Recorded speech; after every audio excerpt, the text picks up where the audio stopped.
Our next pilgrim is a yeoman. Now, the yeoman is traveling with the knight and the squire. Some of the pilgrims were already traveling in smaller groups before they reached the Tabard Inn, at which point they all met each other at the Tabard Inn and decided to set off on the journey to Canterbury together.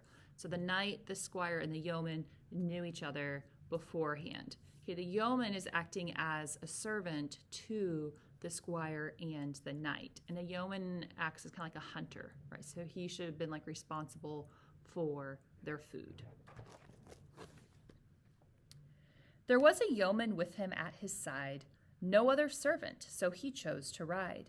This yeoman wore coat and hood of green, and peacock-feathered arrows, bright and keen and neatly sheathed, hung at his belt the while, for he could dress his gear in yeoman style.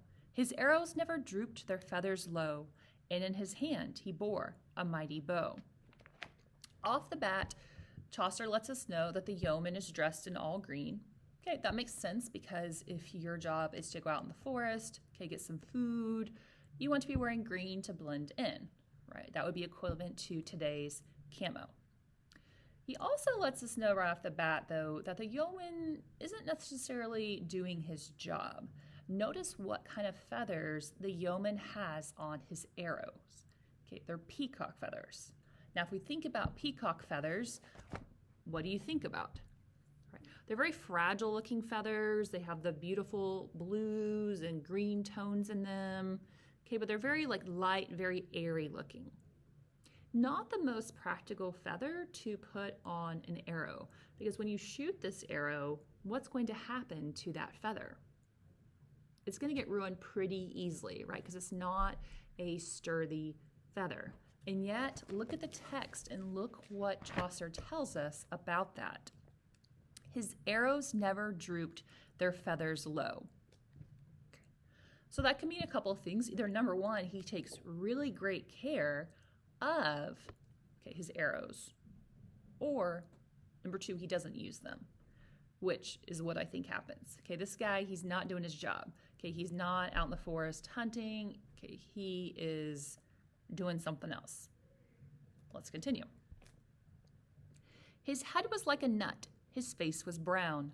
He knew the whole of woodcraft up and down. Okay, so he is tan skinned. So this guy is going out into the forest. He is spending time outside.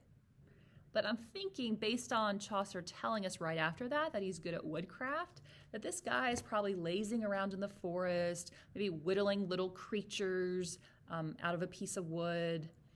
He's not doing his job. A saucy brace was on his arm to ward it from the bowstring, and his shield and sword hung at one side, and at the other slipped a jaunty dirk, spear-sharp and well-equipped. A medal of St. Christopher he wore, of shining silver on his breast, and bore a hunting horn, well slung and burnished clean, that dangled from a baldric of bright green. He was a proper forester, I guess. Seems like this guy is decked out in all kinds of weapons that would be useful. Okay, that's wonderful. Notice what else he's wearing, though. Chaucer has told us that this pilgrim, this yeoman, is wearing all green. Okay, that's great. But around his neck, what is he wearing? He's wearing a medal of St. Christopher. Not just that, but Chaucer tells it is of shining silver. Now, if you are a hunter and you are going out in the woods, what do you not want to be wearing? Anything reflective, anything shiny that's going to give away your position to the animals and scare them. But this guy, this yeoman, is wearing a bright, shiny St. Christopher silver medal. So this is another hint by Chaucer in conjunction with a peacock, feathers on the arrows, that this guy is not doing his job.